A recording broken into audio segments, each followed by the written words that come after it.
बड़ा ढिंढोरा मारते रहते हैं, बड़े बड़े बातें कहते रहते हैं। क्या कि मैं बहुत बड़ा आध्यात्मिक व्यक्ति हूँ, बहुत बड़ा धार्मिक व्यक्ति हूँ, है ना। बहुत सारे पूजा पाठ करता हूँ, बहुत सारे कर्मकांड करता हूँ, ऐसे ऐसे ध्यान किया है, और ऐसे ऐसे जो रीतियाँ है, परंपरा है, उसको मैं तनिक मात्र के लिए अपने से दूर नहीं रखता। यानी जो का तो ही उसे मानता भी हूँ और उसको सर्वोपरि रखता हूँ, है ना। और इसी सिद्धांत को लेते हुए, इसी विश्वास के साथ आप अपने आप को एक धार्मिक व्यक्ति समझ बैठते हैं, एक आध्यात्मिक व्यक्ति समझ बैठते हैं, है ना। और कभी भी आपके मन में ऐसा संदेह नहीं जागता, ऐसा प्रश्न ही नहीं उठने वाला कि शायद मैं गलत हूँ, शायद ये सब चीज बाहरी रूप हो सकती है, परंतु मूल्यतः या फिर कहिए मूल रूप से ये वो आधा ना हो। क्या सही नहीं कह रहा हूँ बंधुगण? और ये सिर्फ इस चीज के लिए नहीं, जीवन के हर एक क्षेत्र में आप इस चीज को लगा सकते हैं। ऐसा हो सकता है आप किसी विषय के लिए, किसी चीज के लिए ऐसा मान्यता रखते हो, ऐसा विश्वास रखते हो और सोचते हैं कि ये मैं कर रहा हूँ, इसको अनुकरण कर रहा हूँ, इसको पालन कर रहा हूँ, जैसे जैसे कहा गया है वैसे वैसे करते जा रहा हूँ, इसलिए मैं एक श्रेष्ठ व्यक्ति हो गया, एक उत्तम कोटि का, उत्तम श्रेणी का व्यक्ति हो गया। और अगर श्रेष्ठ भी ना हूँ तो ऐसा नहीं है कि मैं निकृष्ट व्यक्ति हूँ या निम्नतर का इंसान हूँ। औसत आदमी से कई गुणों से ऊपर हूँ मैं, है ना। अब आपके मन में ये प्रश्न अवश्य उमड़ रहा होगा कि आज अचानक मैं ऐसा प्रश्न क्यों पूछ रहा हूँ और इस विषय में क्यों कह रहा हूँ। ऐसा इसलिए बंधुगण, क्योंकि ना आज मैं रास्ते में जाते जाते एक व्यक्ति को ये कहते हुए सुना, जो भी मैं आपको विवरण कर रहा हूँ लगभग कुछ उसी तरह,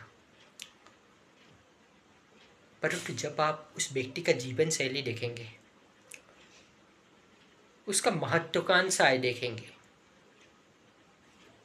महत्वाकांक्षा बुरा नहीं बंधुगण, परंतु महत्वाकांक्षा की गुणवत्ता ये निर्धारित करेगी कि वो महत्वाकांक्षा को सही ठहराया जाए या गलत ठहराया जाए, वो धर्मयुक्त है या अधर्मयुक्त है। सिर्फ कोई कामना, कोई वासना, कोई महत्वाकांक्षा, कोई इच्छा किसी ने पाल लिया हो, किसी ने देख लिया हो, इसलिए वो गलत हो गया नहीं, और इसलिए वो श्रेष्ठ हो गया या फिर उसका बुद्धि उच्चतम कोटि का है, नहीं, कदापि नहीं। तो बंधुगण, जो मैं कह रहा था, अपने आप को वो व्यक्ति बहुत ही बड़ा, श्रेष्ठ, उच्चतम कोटि का व्यक्ति समझता है। क्यों? क्योंकि ना जो जो भी चीज़ें मैंने पहले ही दोहरा दिया है, क्या कि पूजा पाठ करना, विभिन्न तरह के रीतियाँ तथा संस्कार को पालन करना, और संस्कार भी वो सही है या गलत है, अभी तक मैं उसके बारे में कुछ भी नहीं कहा, है ना। वो धीरे धीरे कहूँगा। यानी संस्कार तो सही है, परंतु अगर आपके पास बोध नहीं होगा, ज्ञान नहीं होगा, मनुष्य के जैसा विवेक नहीं होगा, सज्जनों का संग नहीं होगा, तो कदाचित आप कुसंस्कार को सुसंस्कार के रूप में स्वीकार कर लेंगे और उसको ही अपना जीवन का आधार बना लेंगे और उसी पे ही अपना जीवन को बनाते चलेंगे। मैं सही कह रहा हूँ या गलत कह रहा हूँ, आप जान पा रहे होंगे। तो ये व्यक्ति भी कुछ इसी तरह से था, है ना। अरे आप किस प्रकार के एक धार्मिक व्यक्ति, एक आध्यात्मिक व्यक्ति हुए जब आपके विचार में, मानसिकता में निष्पाप प्राणियों को निर्दयता से हत्या करके, उन पर अत्याचार करके आप अपना सेहत बनाने का विश्वास रखते हैं, और सिर्फ विश्वास नहीं रखते, अपितु वो करते जा रहे हैं। यानी निरपराध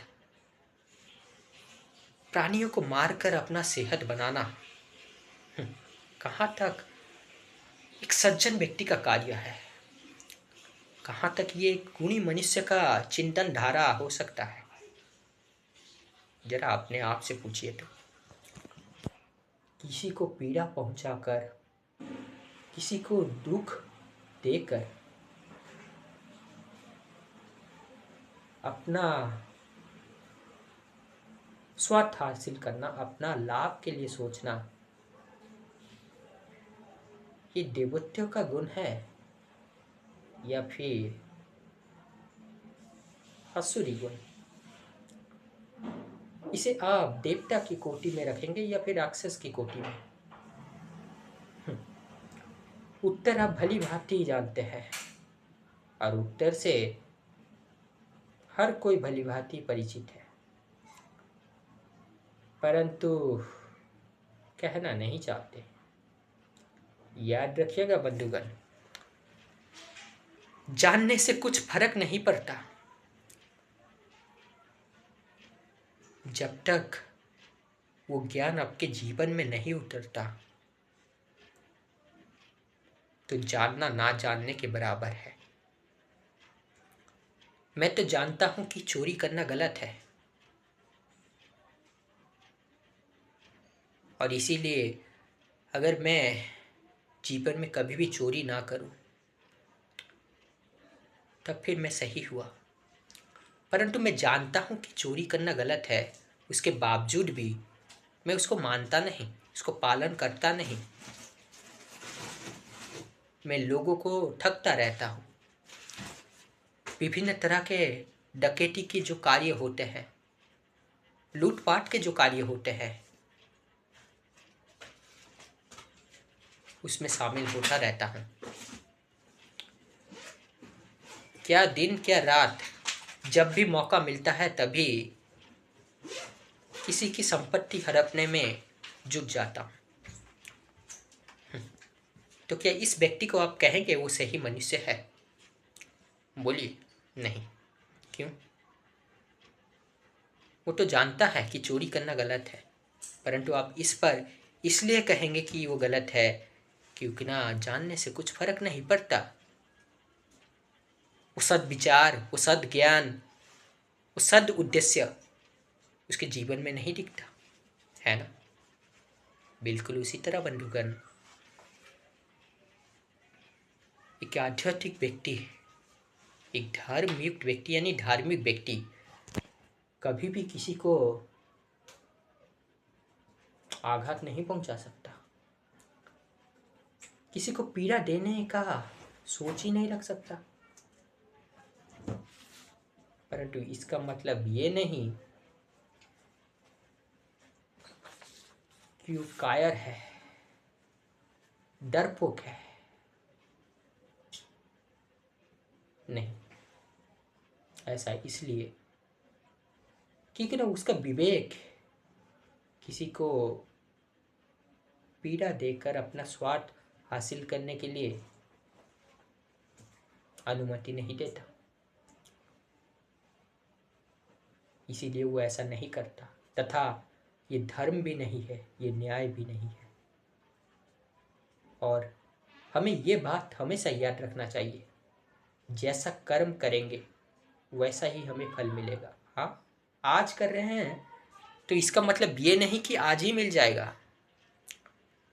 जो आज आप कर्म कर रहे हैं उस कर्म का फल लौट कर हमारे पास अवश्य आएगा। आज नहीं तो कल, कल नहीं तो परसों, परसों नहीं तो इस जीवन में कभी ना कभी, और अगर इस जीवन में नहीं तो अगले जीवन में, है ना। जब तक कर्म का बही खाता शून्य नहीं हो जाता तब तक ना आप सुख दुख से मुक्त हो सकते हैं और ना ही आपको मोक्ष मिल सकता है। मोक्ष का मतलब तो यही है कि कर्म के बंधन से छूट जाना, यानी कोई कर्म फल भोगने के लिए और बचा ही नहीं। और जब तक कर्म फल भोगने के लिए बचा होगा तभी तक आपके जीवन में सुख होगा या दुख होगा। अगर अच्छा कर्म किए होंगे तो उसका जो फल आपके सामने आएगा वो सुख के रूप में आएगा, और अगर गलत कर्म किए होंगे तो क्या कहने की जरूरत नहीं, दुखदायक होता है,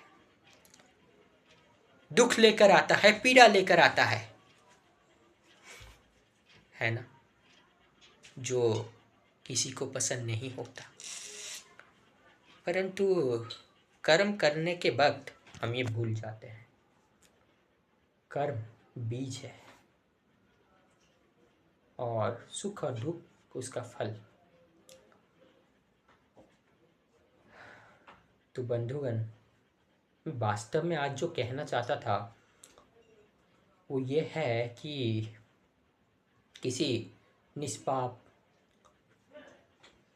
प्राणी को सताना कहाँ तक श्रेयस्कर है, कहाँ तक सही ठहराया जा सकता है, कहाँ तक आपको ये धर्ममय दिखता है, कहाँ तक ये न्यायपूर्ण, उचित, ये सत्य केंद्रित दिखता है। मुझे तो कहीं से भी नहीं। आशा करता हूँ आपको भी यही लगता होगा। आप मेरे बात से सहमत नहीं है? पूछिए अपने आप से, है ना। आप कहते हैं आप भगवान के बहुत बड़े भक्त हैं, आप बहुत बड़े धार्मिक व्यक्ति है, बहुत बड़े आध्यात्मिक व्यक्ति है। तो अगर आप अपने आप को एक भगवान के भक्त मानते हैं, ईश्वर पर इतना विश्वास रखते हैं, तो फिर आपको तो ये पता होना चाहिए हम सब ईश्वर के अंश हैं, उस परमात्मा के अंश है हम, है ना। संसार में विभिन्न रूप लेकर विभिन्न तरह के नाटक करते जा रहे हैं। वही एक ही मनुष्य, किसी का पुत्र है तो किसी का प्रेमी,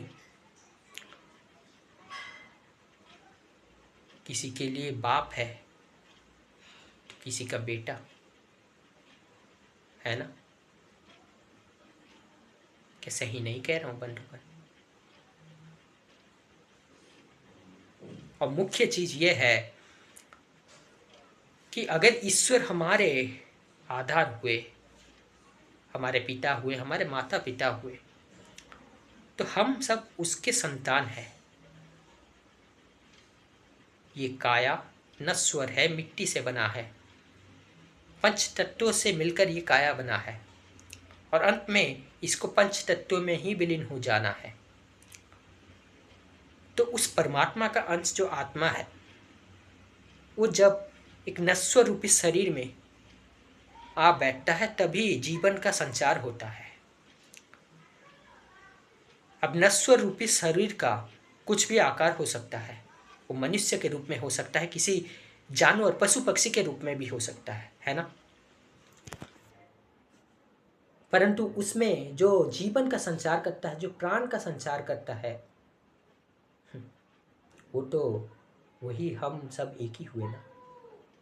इसका मतलब अगर गहरी दृष्टि से आप देखेंगे तो क्या आप अपने भाई के, बहन के हत्या नहीं कर रहे हैं?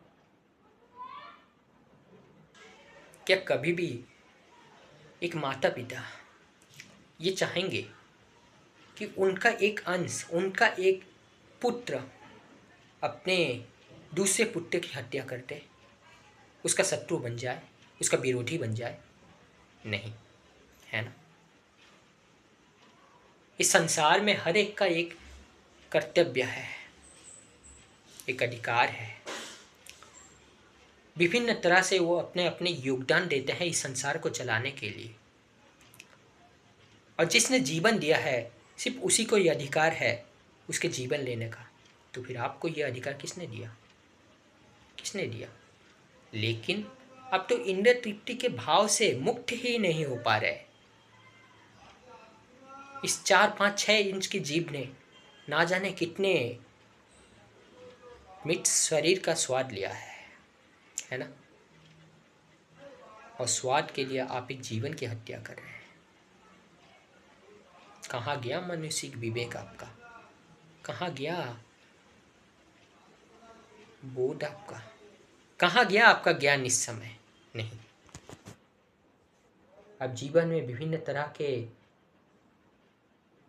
कुपथ, कुमार्ग, कुरीतियों को अपनाते रहते हैं और सिर्फ बाहरी रूप से एक फॉर्मेलिटी, एक औपचारिकता के नाम से ना आज ये दिन है, ये विशेष अवसर है इसलिए आज ये पूजा कर बैठते हैं, ना आज जन्माष्टमी है, आज भगवान श्री कृष्ण का जन्मदिन है इसलिए चलिए क्या श्री कृष्ण की मूर्ति के सामने बैठकर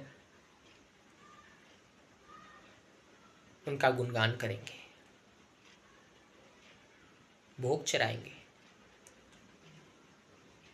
है ना। परंतु वास्तविक जीवन में राक्षसी मूल्य रखते हैं आप, आसुरिक मूल्य रखते हैं, आसुरिक विचारधारा से आप जीते हैं, है ना।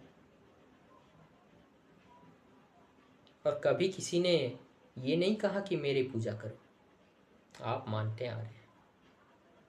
वास्तव में जीवन जीने के लिए ज्ञान चाहिए होता है। ज्ञान बीज होता है, ज्ञान नेत्र होता है, उसके बाद सब कुछ होता है।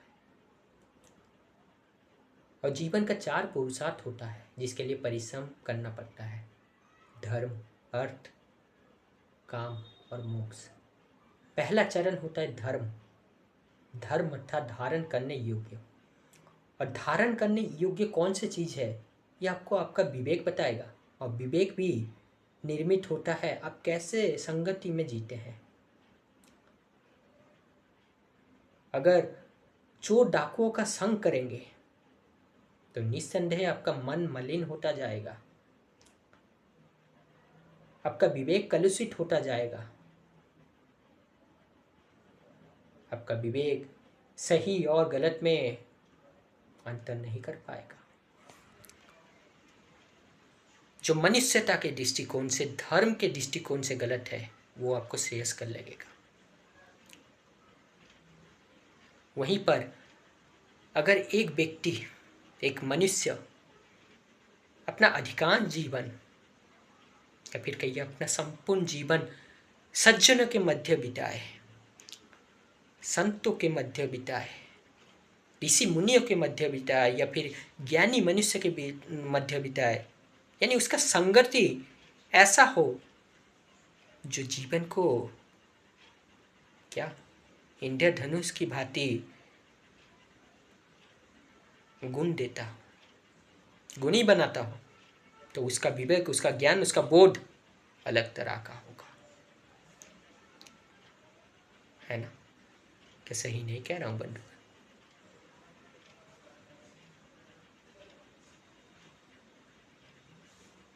एक आध्यात्मिक व्यक्ति निस्संदेह धार्मिक व्यक्ति होता है, परंतु क्या धार्मिक व्यक्ति आध्यात्मिक व्यक्ति नहीं होता?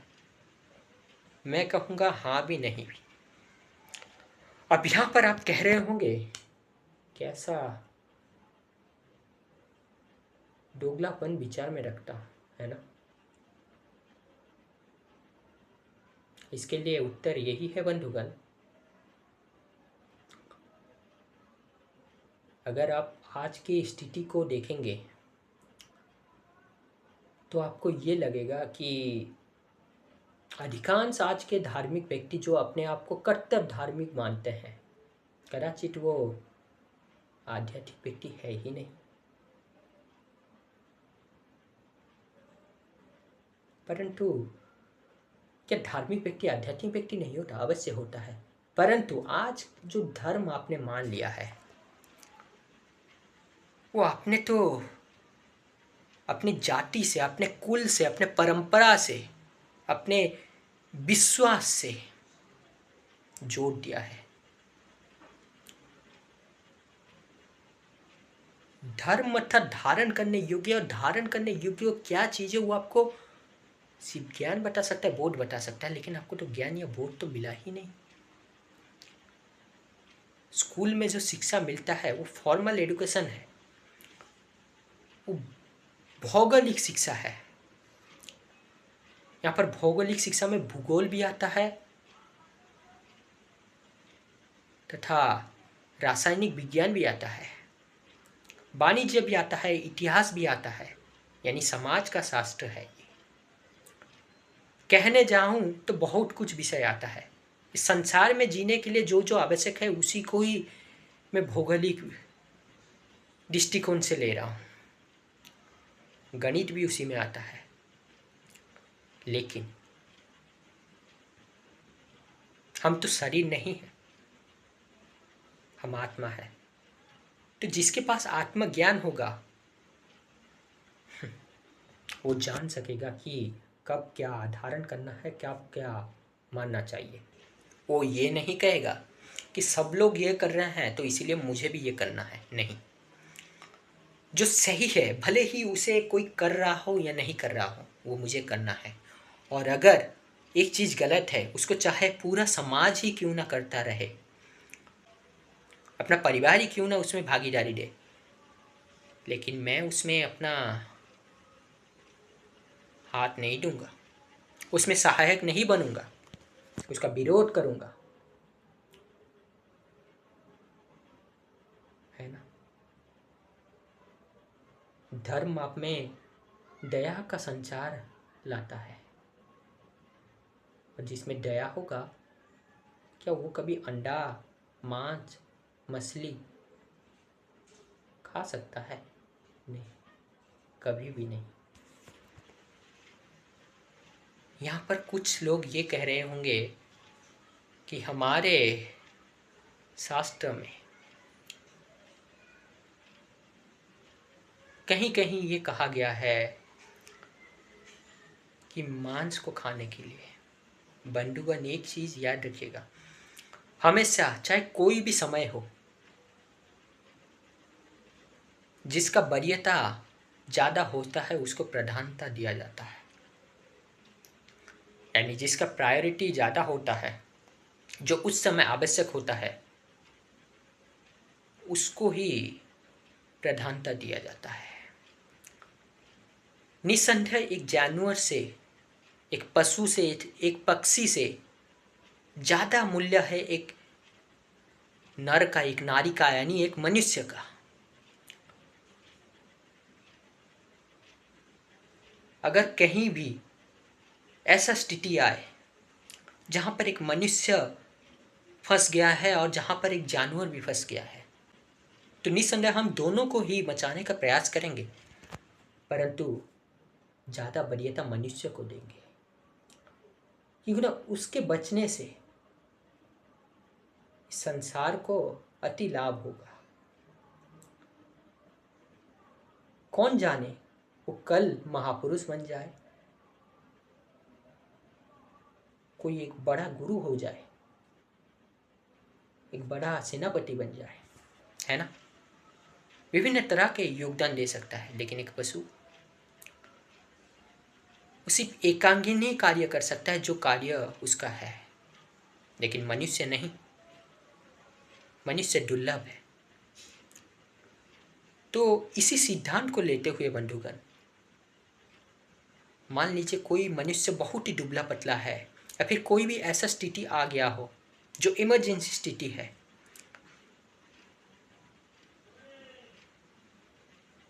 पहले तो वही इमरजेंसी स्थिति होना चाहिए और सब कुछ जांच कर देखना चाहिए।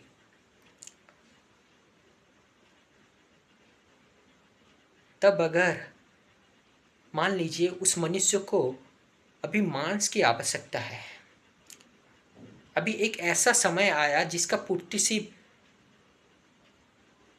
एक पशु को मार कर ही हो सकता है, तब फिर उसमें ये देखा जाता है कि कौन सा ऐसा पशु है जो बूढ़ा हो चुका है, जो अपने जीवन के अंतिम पल में है, या फिर जिसका जीवन बहुत कठिन मालूम हो रहा है। तो उसको उस कठिन पर जीवन से मुक्त करने हेतु तथा इस मनुष्य को स्वास्थ्य देने हेतु हम इसको अपना सकते हैं। ये ठीक इसी प्रकार है बंधुगण। मान लीजिए एक मनुष्य को किडनी का डिजीज हो गया, या फिर मान लीजिए किडनी खराब हो गया है, उसका एक किडनी काम दे रहा है और दूसरा किडनी बर्बाद हो चुका है ना। तो इसका जो इलाज है वो है एक किडनी लगाना। वहीं पर हम देखते हैं एक व्यक्ति जो स्वस्थ है, उसका किडनी बराबर सही है, परंतु वो मरणासन अवस्था में है या फिर मरने वाला ही है, उसके पास और कुछ सन भी पकड़ सकते हैं या फिर नहीं भी ले सकते हैं। मान लीजिए 5 मिनट बचने वाला है ना। तो यहाँ पर अगर वो जो मनुष्य मरने वाला है वो तो अपना जीवन त्याग के चला जाएगा, परंतु अगर हम उसका किडनी लेकर किसी और के जीवन में उस किडनी को दे दिए, यानी जिस व्यक्ति का किडनी बर्बाद है उस व्यक्ति में अगर इसका किडनी लगा दिए, तो क्या इससे एक परिवार नहीं सुधर जाता, एक जीवन नहीं सुधर जाता? इससे हम किसी पर अत्याचार नहीं कर रहे हैं, किसी से उसका जीवन नहीं छीन रहे हैं, अपितु जो व्यक्ति मर गया है या फिर मरने वाला है उसके पास अब कुछ शेष ही नहीं, क्योंकि अंत में उस काया को अग्नि के खाद्य ही बनना है, उसका कुछ काम नहीं। तो अगर उस मृत शरीर से हम कुछ फायदा उठा सकते हैं, किसी का जीवन सुधार सकते हैं, तो क्यों नहीं। ठीक इसी प्रकार ही है बंधुगण। आशा करता हूँ समझ पा रहे होंगे। तो मूल चीज ये होता है कि हम सत्य के केंद्र से आगे बढ़े, बोध के केंद्र से आगे बढ़े, ज्ञान के केंद्र से आगे बढ़े और बुद्धि अवश्य लगाए। जैसे मैंने उदाहरण दिया, यहाँ पर हमने ज्ञान भी लगाया तथा बुद्धि भी लगाया। हमने किसी पर अत्याचार नहीं किया, उसके जीते जी हमने उससे उसका किडनी नहीं लिया, लेकिन जब उस शरीर से प्राण चला गया, अब वो शरीर एक मृत शरीर है, मिट्टी में मिलने वाला है, तो उसमें जो अंग प्रत्यंग है, अगर उस अंग प्रत्यंग को हम लेकर किसी और में दान कर सकते हैं, यानी किसी और व्यक्ति, अस्वस्थ व्यक्ति में लगा सकते हैं, तो कदाचित उस व्यक्ति का जीवन ही सुधर जाए। और अगर वो परिवार का मुख्य सदस्य हुआ तो उसका परिवार ही सुधर जाएगा, है ना बंधुगण। क्या सही नहीं कह रहा हूँ बंधुगण? वास्तव में ये सब जो विषय है ना, इसमें बहुत सारे चीज़ें कहा जा सकता है, बहुत कुछ डिस्कस करने के लिए है, और अगर प्रश्न उत्तरी हुआ तो और भी बहुत कुछ। क्योंकि ना मैं एक दृष्टिकोण से कह रहा हूँ और जो मन में आ रहा है वो कहते चल रहा हूँ। ऐसा हो सकता है कि मैं अभी जब वीडियो को बंद कर दूँ, उसके बाद जब देखूँ, ऐसा हो सकता है कि मुझे ये स्मरण आ बैठे कि मुझे ये कह देना चाहिए, या फिर कुछ अलग विषय, अलग चीज़ें भी उस समय याद आ बैठे, लेकिन मैं इस वीडियो में कह नहीं सका। ऐसा इसलिए होता है क्योंकि ना बंधु, मैं स्क्रिप्टेड कोई चीज़ नहीं कहता, और जैसे मैंने कहा है कि इस विषय में बहुत सारे डिस्कशन हो सकता है। तो जब प्रश्न उत्तर ही होता है, वो कुछ एक प्रश्न पूछेगा, ये कुछ और एक प्रश्न पूछेगा, तो उसके उत्तर में मैं कुछ कहूँगा, फिर उस उत्तर से किसी और का एक डाउट होगा, उससे फिर और एक प्रश्न उठेगा। ऐसे होते होते प्रश्न श्रृंखला में बहुत सारे विषय, बहुत सारे आयाम, बहुत सारे दृष्टिकोण को हम छू लेते हैं। मैं यहाँ पर कोई मोटिवेशनल चीज़ें नहीं कह रहा हूँ, और ना ही मुझे फॉलोअर बढ़ाना है। जो सही है मैं वही कह रहा हूँ। तो बंधुगण, मूल चीज़ ये था जो मैं कहना चाहता था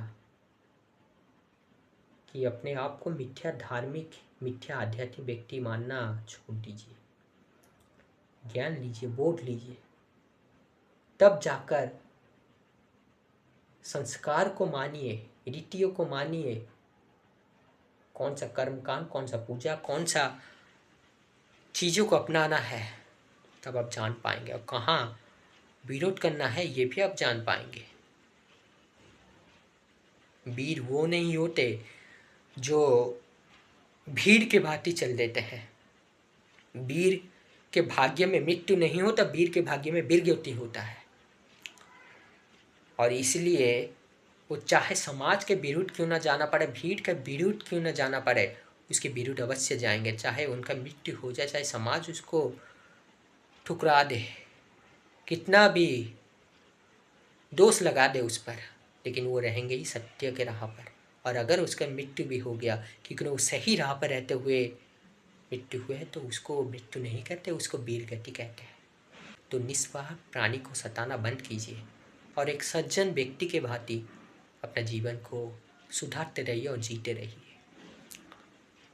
सिर्फ इससे आपका ही जीवन नहीं सुधरेगा, अपितु आप दूसरों के लिए भी उदाहरण बनेंगे।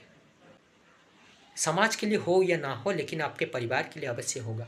और एक चीज़ ध्यान रखिएगा बंधुगण, एक व्यक्ति से ही परिवार का निर्माण होता है और परिवार से समाज बनता है। यानी अगर एक व्यक्ति सुधर गया तो धीरे धीरे परिवार सुधरता जाएगा, परिवार सुधर गया तो समाज सुधरता जाएगा, समाज सुधर गया तो एक परिवेश सुधरता जाएगा, और एक परिवेश सुधरता गया तो एक देश सुधरता जाएगा, और एक देश सुधर गया तो संसार भी सुधर जाएगा।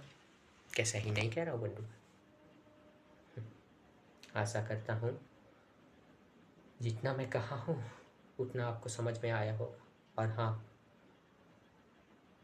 कहते हुए अगर कोई भी गलत शब्द, कोई भी त्रुटियाँ हुई हो मुझसे, तो मुझे अपना ही छोटा भाई, अपना ही परिवार का सदस्य मानकर मुझे क्षमा कर दीजिएगा।